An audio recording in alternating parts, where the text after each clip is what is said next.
En estos días previo a la Navidad, muchos recrean la escena del pesebre donde Jesús nació y colocan en un pequeño establo la figura del niño con José, María, los animalitos, los pastores y por supuesto los magos que fueron a visitar al niño Jesús para llevarle presentes. Y es precisamente acerca de esta visita que yo quisiera hablarles en esta mañana. Yo creo que la tradición ha trivializado y ha tergiversado una de las escenas más emocionantes, más significativas, conectadas con la infancia de nuestro Señor y Salvador Jesucristo. ¿Quiénes eran estos magos? ¿De dónde vinieron? ¿Por qué se alteró tanto el rey Herodes cuando estos hombres aparecieron en Jerusalén preguntando por el nacimiento de Jesús? ¿Eran realmente 3 reyes que se llamaban Melchor, Gaspar y Baltasar? Ahora, la pregunta más importante que podemos hacer acerca de este pasaje es: ¿qué significado tiene esta visita? Mateo es el único que incluye en su evangelio este relato. Y yo vuelvo a preguntar, ¿por qué Mateo, inspirado por el Espíritu Santo, incluyó en su evangelio la visita de los magos? Pero yo creo que la clave para entender este pasaje se encuentra en la pregunta del versículo 2. ¿Dónde está el rey de los judíos que ha nacido? De ahí el título de mi mensaje en esta mañana: el niño que nació para ser rey. Y hay al menos 3 cosas que aprendemos de esta visita de los magos acerca de Jesús. En primer lugar, que su reinado es universal. Universal. Vean otra vez los versículos 1 y 2. Después de nacer Jesús en Belén de Judea, en tiempos del rey Herodes, he aquí unos magos del oriente llegaron a Jerusalén diciendo: ¿dónde está el rey de los judíos que ha nacido? Porque vimos su estrella en el oriente y hemos venido a adorarle. Ahora, niños, déjenme hacerles una aclaración, y no solamente a ustedes, a todo el mundo aquí, porque la palabra mago tiene una connotación en nuestra mente.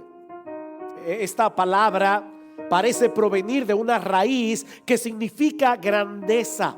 Y en los escritos de Heródoto, el historiador griego, aparece por primera vez para referirse a una tribu de los medos que llegó a desarrollar una gran habilidad en el estudio de la ciencia y de manera particular de la astronomía. Más adelante, la palabra mago o magi comenzó a usarse para señalar a los filósofos, sacerdotes o astrónomos orientales. Estos hombres se dedicaron al estudio de la astronomía, de la religión y de la medicina. Muchos de ellos creían en la existencia de un solo Dios, en el deber de practicar el bien y desechar el mal, así como la necesidad de la oración. En el imperio persa llegaron a ser tan influyentes que algunos historiadores afirman que nadie podía llegar a ser rey sin haber sido previamente entrenado y coronado por los magos. En el libro de Daniel los encontramos en Babilonia junto a los sabios, los astrólogos y los adivinos del reino. Debido a que muchos de ellos se envolvieron en las ciencias ocultas y en la adivinación, andando el tiempo, la palabra mago adquirió la connotación que nosotros le damos en nuestro idioma, es decir, una persona que se dedica a la magia y al ocultismo. Pero es importante señalar que no todos los magos eran dados a estas prácticas. En cuanto a los magos de nuestra historia, Es obvio que tenían conocimiento acerca de la venida del Mesías. Si vinieron de Babilonia o de la región medo-persa, no debemos olvidar, mis hermanos, que los judíos estuvieron cautivos allí por 70 años y que Daniel y sus amigos tuvieron contacto con esta casta de hombres sabios.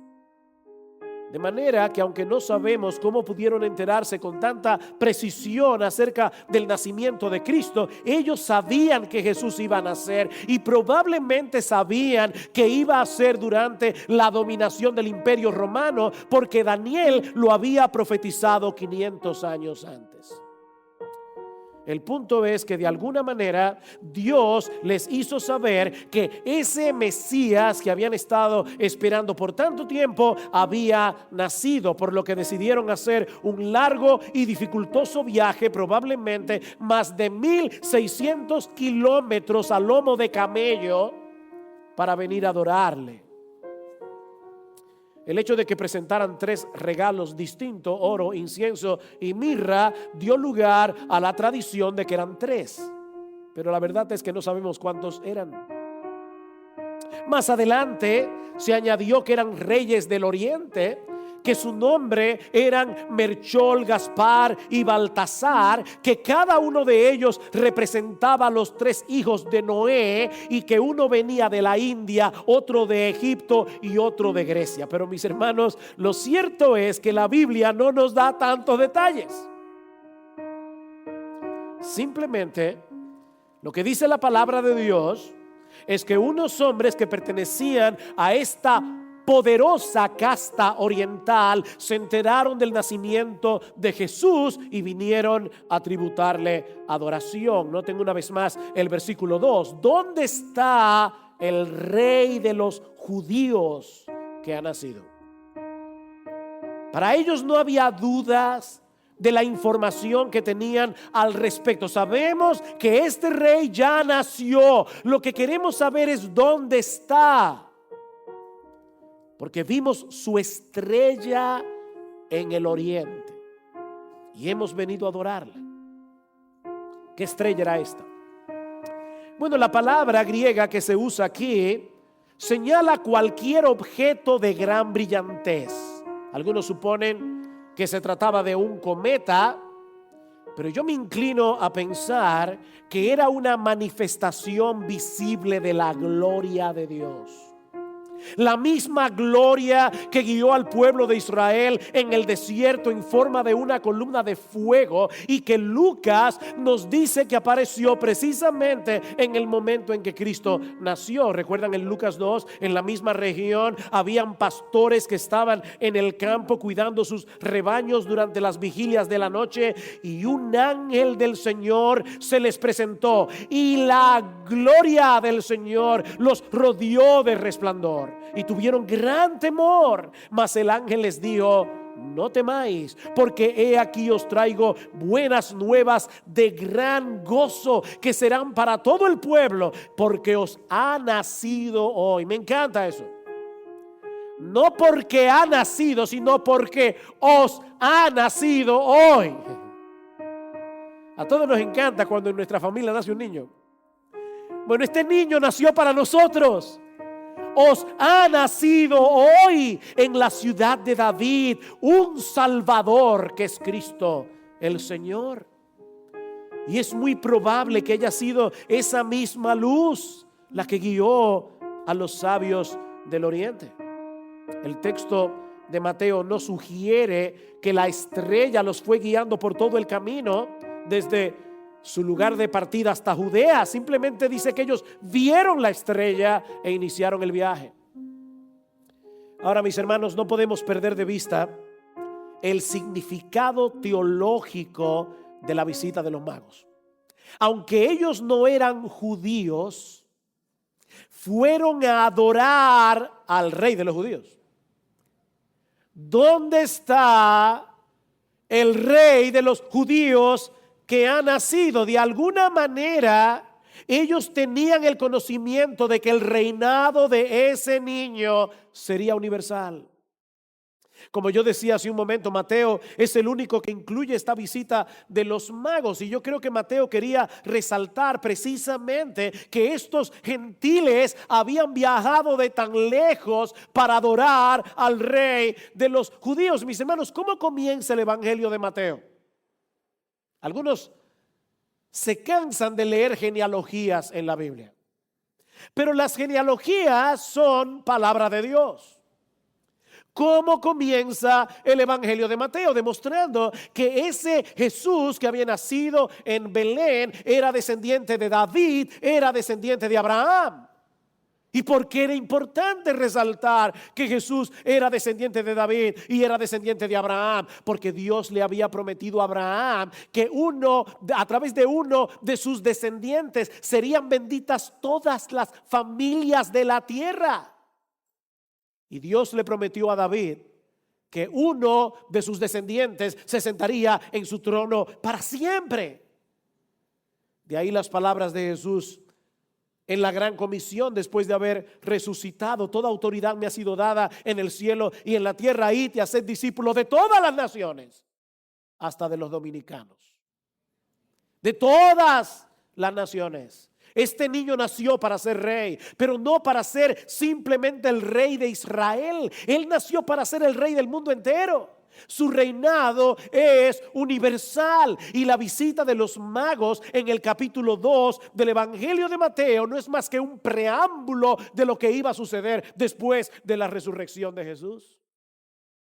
Estos hombres que vinieron del oriente no seguían la religión de Zoroastro, como hacían muchos en Persia, ni adoraban a Ahura Mazda como Dios, sino que vinieron a postrarse delante de Jesús y reconocerle como rey. Mis hermanos, este niño nació para ser reverenciado como Señor por hombres y mujeres de todo pueblo, toda tribu, toda lengua y toda nación.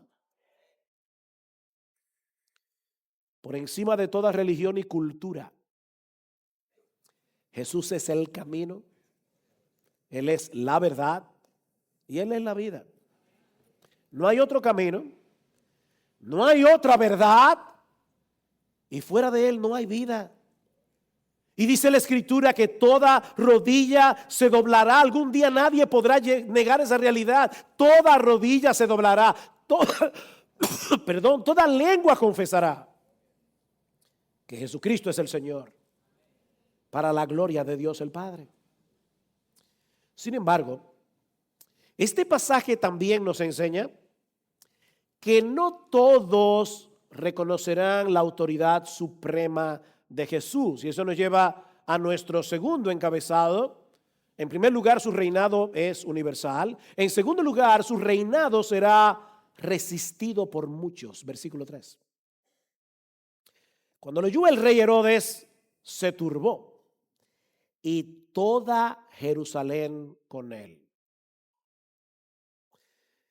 Para comprender esta turbación causada por la visita de los magos, ustedes me van a permitir, mis amados hermanos, amigos que nos visitan, que yo comparta con ustedes algunos datos históricos acerca del rey Herodes. Porque si no lo hago, no vamos a entender esta historia. Resulta que Herodes, una de las cosas buenas de la historia es que uno puede chismear sin pecar. Resulta que Herodes no era judío. Herodes era idumeo, es decir, de la región de Edom. Y por lo tanto, él no debía ocupar el trono de Israel. Herodes era un usurpador. Cuando los romanos capturaron a Judea en el año 63 antes de Cristo, el padre de Herodes, llamado Antípater, que era un hombre muy astuto y que en ese tiempo era gobernador en Edom, aprovechó la situación para buscar el favor de los romanos. Y ellos, en cambio, nombraron a Antípater procurador de Judea. Ahora, con esta autoridad, Antípater en el año 47 antes de Cristo nombró a su hijo Herodes como tetrarca de Galilea. Unos años más tarde, el emperador Augusto extendió el dominio de Herodes hasta incluir toda Palestina, y es así como este hombre llegó a ser el rey de los judíos sin ser judío. Y como ustedes se pueden imaginar, esto produjo un profundo malestar en toda la nación de Israel.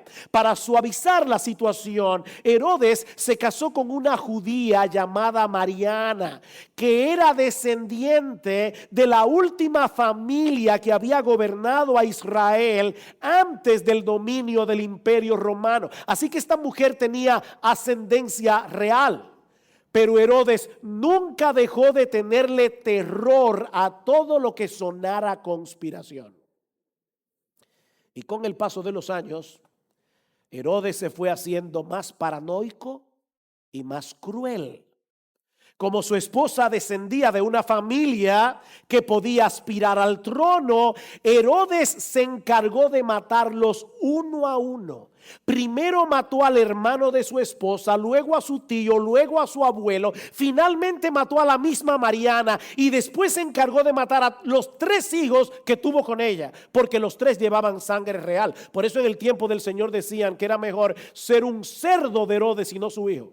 Y es un juego de palabras, porque en griego la palabra cerdo y la palabra hijo se parece. Era tal la crueldad del rey Herodes que unos días antes de su muerte mandó a encarcelar a un grupo de los ciudadanos más distinguidos de Jerusalén, dejando órdenes expresas que todos ellos fueran ejecutados al momento de morir, para asegurarse de que Jerusalén llorara el día de su muerte.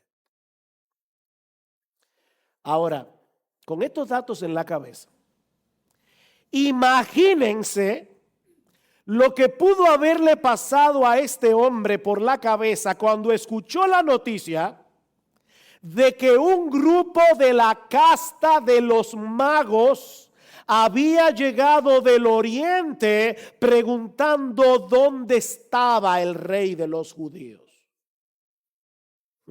que había nacido. Herodes se espantó, y dice Mateo, y toda la ciudad con él, porque ellos sabían lo que podía implicar que este hombre se sintiera amenazado. Ellos sabían por experiencia que esa agitación en el corazón del rey Herodes podía terminar en un baño de sangre. Y eso fue lo que realmente sucedió, ¿recuerdan? Herodes mandó a matar a todos los niños menores de 2 años en Belén y sus alrededores, para estar completamente seguro de que él había exterminado esta amenaza. De ahí el interés de Herodes por conocer los detalles del lugar del nacimiento de Jesús, versículo 4. Entonces, reuniendo a todos los principales sacerdotes y escribas del pueblo, indagó de ellos dónde había de nacer el Cristo. Y ellos le dijeron: en Belén de Judea, porque así está escrito por el profeta, hablando del profeta Miqueas, que profetizó en el año 700 antes de Cristo. Miqueas era contemporáneo del profeta Isaías, y en el capítulo 5 versículo 2 se encuentra esta profecía: y tú, Belén, tierra de Judá, de ningún modo eres la más pequeña entre los príncipes de Judá, porque de ti saldrá un gobernante que pastoreará mi pueblo Israel. Y todos los rabinos aplicaban esa profecía al nacimiento del Mesías. De paso, cuando lleguen a sus casas, busquen Miqueas capítulo 5 versículo 2 y ustedes van a ver que este texto es sumamente paradójico, porque dice que el Mesías habría de nacer en Belén, pero al mismo tiempo el texto dice que sus orígenes son desde los días de la eternidad. El Eterno habría de nacer como un niño y sería un gobernante que iba a pastorear al pueblo de Israel. Miqueas profetizó 700 años antes del nacimiento de Cristo acerca de este rey pastor, que a pesar de ser eterno habría de nacer en Belén. Isaías su contemporáneo, profetizó que iba a nacer de una virgen. Ahora, además está decir, mis hermanos, que Jesús no habría podido cumplir esta profecía adrede, ni muchas cosas que se cumplieron a lo largo de su vida. Nadie puede decidir las circunstancias de su nacimiento. Me hubiera gustado haber nacido en una familia real, pero resulta que tú no naciste en una familia real. Tienes sangre roja, no azul.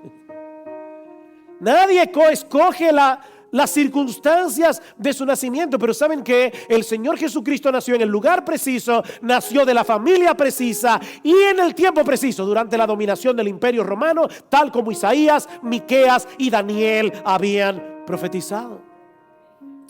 Ahora, ¿saben qué es lo más sorprendente de este relato?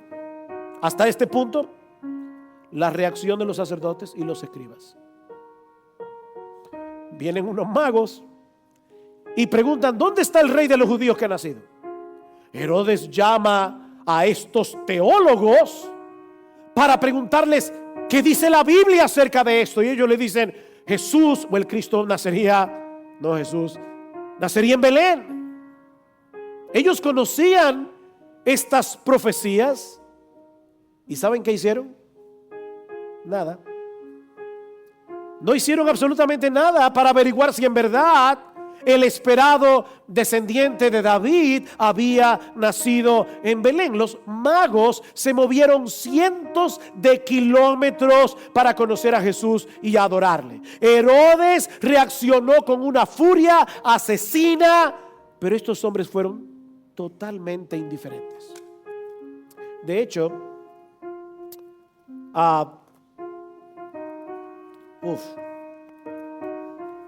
me pasó como a cierto presidente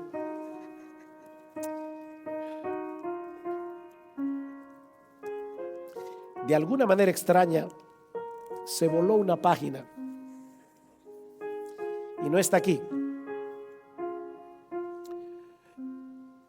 ¿Saben una cosa, mis amados hermanos y amigos que nos visitan? Reaccionar con indiferencia ante el nacimiento de Jesús no es neutral, es odio pasivo. Jesucristo decía: el que no está conmigo está contra mí. No se puede ser neutral. Es imposible ser neutral con respecto al nacimiento del Señor. Herodes por lo menos tenía en su mente una idea muy clara: Jesús y yo no podemos estar en el mismo territorio, porque si Él es rey, mi trono peligra. Si yo soy rey, debo darle muerte. Mis hermanos, ¿saben cuál es la razón por la que muchos pecadores no vienen a Cristo? No es por falta de evidencia. No es porque intelectualmente hablando ellos no pueden convencerse de que la Biblia es la verdad. No, la Biblia tiene demasiadas evidencias para probar sin lugar a dudas que ella es exactamente lo que ella dice ser: la infalible, inerrante y todo suficiente palabra de Dios. No es por falta de evidencias. Es porque todo pecador sabe que aceptar a Jesús como Señor es tener que salir del trono. Hay una parábola en la que Jesús pone en boca de aquellos que le rechazan estas palabras: no queremos que éste reine sobre nosotros. Ese es el problema de los pecadores. Los pecadores quieren seguir siendo reyes. Seréis como Dios. Esa fue la tentación de Satanás en el huerto del Edén. Es la misma tentación con la que el diablo seduce y engaña a cientos de millones de pecadores en el día de hoy. Tú eres Dios. No, tú no eres Dios. Tú eres una criatura y debes someterte voluntariamente al Rey de Reyes y al Señor de Señores. Herodes reaccionó con una furia asesina para matar a Jesús. Pero nadie puede echar por tierra los planes de Dios. Y eso nos lleva a nuestro tercer encabezado. Ya hemos dicho Este pasaje nos enseña que el reinado de Jesús es universal. Hemos dicho que este pasaje nos enseña que el reinado de Jesús será rechazado por muchos. Pero este pasaje también nos enseña que el reinado de Jesús no puede ser destruido. El reinado de Jesús no puede ser destruido. Herodes llamó a los magos en secreto, en privado. Se cercioró con ellos del tiempo en que había aparecido la estrella. Noten que él no preguntó, ¿y cómo en qué fecha fue que nació Jesús? No. ¿Cuándo fue que apareció la estrella? Él quería calcular para saber a cuáles niños debía matar. Y enviándolos a Belén dijo: id y buscad con diligencia al niño, y cuando le encontréis avisadme, para que yo también vaya y le adore. Y dice en el versículo 9: habiendo oído al rey, se fueron, y he aquí la estrella que habían visto en el oriente, iban delante de ellos hasta que llegó y se detuvo sobre el lugar donde estaba el niño. ¿Se dan cuenta? No podía ser una estrella, no podía ser un cometa. Es la gloria de Dios que se posa precisamente en el lugar donde estaba el niño, con su familia, con José y con María. Versículo 10: cuando vieron la estrella, se regocijaron sobremanera con gran alegría. Y entrando en la casa vieron al niño con su madre María, y postrándose le adoraron, y abriendo sus tesoros le presentaron obsequios de oro, incienso y mirra. Yo no sé cuántos de ustedes hicieron nacimientos este año, trataron de recrear el pesebre. Si pusiste allí las figuritas de los magos, cuando llegues a tu casa hoy, sácalos de ahí. Porque los magos no estaban ahí junto con los pastores. Cuando los magos llegaron a visitar a Jesús, ya no estaba en el pesebre, estaba en una casa. Y Jesús tenía como casi 2 años de haber nacido. Así que colocar a los magos en el pesebre es anacrónico. Niños, eso es lo que significa, una palabra rara, pero lo que significa es fuera de tiempo. Fuera de tiempo. Ahora, noten algo extremadamente importante en este pasaje. Versículo 11. Y entrando en la casa, vieron al niño con su madre María, y postrándose le adoraron, y abriendo sus tesoros le presentaron obsequios de oro, de incienso y mirra. Mis hermanos, ¿quién es el personaje central de esta historia? Es el niño. Uno normalmente cuando visita a alguien en la clínica que acaba de dar a luz, dice: ay, fui a visitar a fulana y estaba con el niño. Es fulana y el niño. Pero cuando se trata de Jesús es al revés. Es el niño y su madre. Porque el niño es el más importante, no la madre. De hecho, cada vez que Mateo menciona a Jesús y a María en el pasaje, los menciona exactamente en ese mismo orden, y yo no puedo pensar que esto fue casualidad. Dios sabía que andando el tiempo algunos iban a adorar a María en vez de adorar a Jesús. Versículo 13: después de haberse marchado ellos, un ángel del Señor se le apareció a José en sueño, diciendo: levántate, toma al niño y a su madre y huye a Egipto. Versículo 14: y él, levantándose, tomó de noche al niño y a su madre y se trasladó a Egipto. Versículo 20: levántate, le dijo otro ángel a José, toma al niño y a su madre y vete a la tierra de Israel. Versículo 21: y levantándose él, tomó al niño y a su madre y volvió a la tierra de Israel. Mis hermanos, el Señor Jesucristo es el personaje central de esta historia. Y yo me imagino que muy probablemente los magos compartieron con José y con María muchas cosas acerca del nacimiento de Jesús, pero Jesús es el personaje central. Más aún, el texto dice que estos hombres, al ver al niño, se postraron para adorarle. ¿A quién? A Jesús, no a María. Y de paso, no tenemos nada en contra de la madre de Jesús. María es una pecadora redimida que por la gracia de Dios es digna de ser imitada, como cualquier héroe de la fe que nosotros encontramos en las Escrituras. Pero debemos insistir que solo Dios merece adoración. Los magos se postraron para adorar a Jesús porque lo están reconociendo como Dios. Ahora, mis hermanos, traten de visualizar por un momento la escena que Mateo nos está describiendo en este pasaje. Aquí tenemos a un grupo de hombres poderosísimos, acostumbrados a tratar con reyes, con emperadores, con altos dignatarios orientales, postrados en adoración delante de un niño de 2 años de edad, en una oscura e insignificante aldea de una insignificante nación en aquellos días.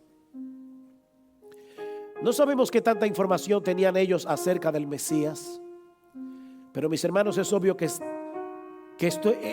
estos hombres veían a Jesús como un personaje de suprema importancia. Y aún es posible que de alguna manera se les haya revelado que Jesús era el Hijo de Dios. Noten los obsequios: oro, incienso y mirra. Miren, yo no quiero llegar más allá de lo que está escrito, pero muy buenos comentaristas señalan el hecho de que estos regalos fueron cuidadosamente escogidos para expresar ciertas cosas. El oro era lo que se le solía obsequiar a los reyes. El incienso era lo que se usaba comúnmente en la adoración a Dios. Y la mirra tenía varios usos, pero casi todos conectados con el servicio a los hombres. Se usaba como perfume, se mezclaba con vino para que actuara como un anestésico y se usaba para embalsamar a los muertos. El oro para los reyes, el incienso para Dios y la mirra para los hombres. Y repito, no podemos ser dogmáticos al respecto, pero Dios pudo haber movido a estos magos a regalar estas cosas específicas para mostrar que ese niño era Dios, el Hijo que se había hecho hombre para llegar a ser rey. Ahora, lo que sí sabemos con toda certeza es que estos hombres viajaron más de 1,600 kilómetros para conocer a Jesús, para postrarse en adoración delante de Él cuando apenas era un niño y para llevarle obsequios que eran dignos de un personaje de la realeza. Por el resto de las Escrituras sabemos que ciertamente este niño era Dios, que se hizo hombre para morir en una cruz, resucitar al tercer día y luego ascender a los cielos, donde está sentado a la diestra de Dios hasta que todos sus enemigos sean puestos por estrado de sus pies. Herodes desató toda su furia contra él, pero no hay nadie en todo el universo que tenga el poder suficiente para echar por tierra los planes de Dios. Noten el versículo 12. Y habiendo sido advertidos por Dios en sueños que no volvieran a Herodes, partieron para su tierra por otro camino. El reinado de Jesús es indestructible. El Señor Jesucristo iba a ser asediado a lo largo de toda su vida, pero nada ni nadie iba a impedir que llegara a la cruz, donde Él dio su vida voluntariamente para el perdón de los pecados de millones de hombres y mujeres que a través de los siglos iban a postrarse delante de Él como Señor y Salvador. Por eso el Padre me ama, dice Jesús en Juan 10, porque yo doy mi vida para tomarla de nuevo. Nadie me la quita, sino que yo la doy de mi propia voluntad. Tengo autoridad para darla y tengo autoridad para tomarla de nuevo. El reinado de Jesús es universal. El reinado de Jesús no será aceptado por muchos. El reinado de Jesús es indestructible. Mis hermanos y amigos, he aquí la historia de estos magos de Oriente, aquí el significado teológico de esta visita. Pero ahora yo quiero preguntarte a ti, ¿cómo vas a reaccionar ante el nacimiento del Hijo de Dios? ¿Cómo vas a reaccionar ante el Hijo de Dios que nació para ser rey? Porque en este pasaje nosotros encontramos las respuestas típicas de los hombres cuando son enfrentados con la persona de Cristo. Herodes quiso destruirlo, los escribas fueron indiferentes y los magos lo adoraron. Mi amigo, ¿cuál de estos ejemplos te describe a ti? Seguramente nadie querrá identificarse abiertamente con el rey Herodes. De hecho, que yo sepa, Herodes es el típico nombre que nadie le pone a un niño. Nadie se quiere identificar con Herodes. Pero ¿sabes una cosa? Este hombre reaccionó como la mayoría de los hombres reaccionan cuando Cristo es proclamado en el Evangelio como Señor y Salvador. ¿Por qué quiso destruir Herodes a Jesús? Porque su trono peligraba, porque quería seguir siendo rey.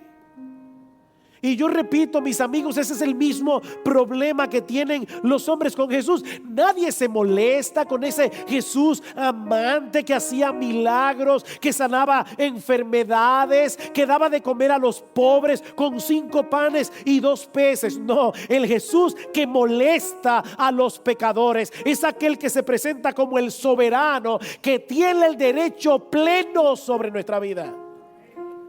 Él es rey.